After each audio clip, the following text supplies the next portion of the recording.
Larutan didefinisikan sebagai campuran dua zat atau lebih yang membentuk satu macam fase homogen, dan sifat kimia setiap zat yang membentuk larutan tidak berubah.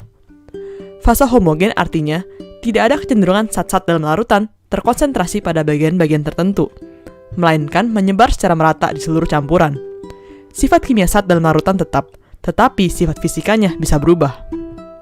Contoh, larutan dari alkohol dan air. Sifat fisika dan kimianya tidak berubah. Larutan garam dan air, sifat fisika garam berubah dari kristalin padat menjadi ion-ion, tetapi sifat kimianya tidak berubah. Di dalam larutan terdiri dari dua komponen, yaitu pelarut dan zat terlarut. Pelarut adalah zat yang digunakan sebagai media untuk melarutkan zat lain. Pada umumnya, pelarut adalah komponen terbesar di dalam larutan. Zat terlarut adalah komponen yang memiliki jumlah lebih sedikit dalam sistem larutan.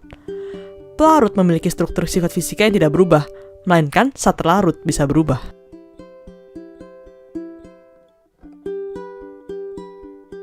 Komposisi larutan menyatakan zat-zat di dalam campuran tersebut. Untuk menentukan komposisi ini, kita perlu menggunakan istilah kadar atau konsentrasi. Kadar larutan bisa dinyatakan dalam berbagai macam satuan, seperti persen berat, persen volume, atau bagian per sejuta. Persen berat menyatakan berat zat terlarut terhadap berat keseluruhan larutan. Secara matematis, persen berat dirumuskan sebagai berat zat terlarut dibagi berat zat total larutan dikalikan 100%.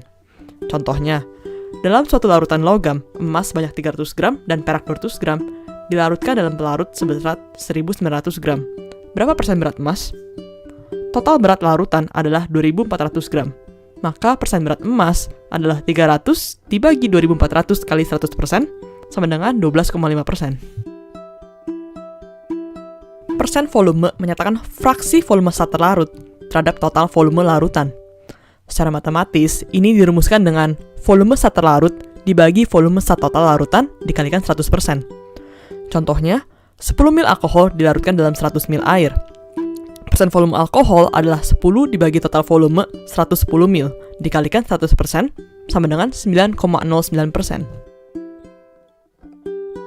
Untuk menyatakan kadar suatu zat yang sangat sedikit, digunakan satuan bagian per sejuta atau BPJ, atau di dalam bahasa Inggrisnya, part per million ppm.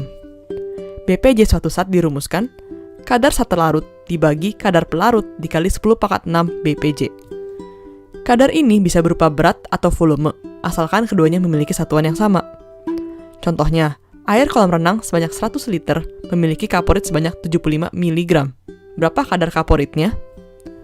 Kadar pelarut adalah 100 liter. Massa jenis air 1 gram per mil. Berarti berat pelarut ini adalah 100.000 gram.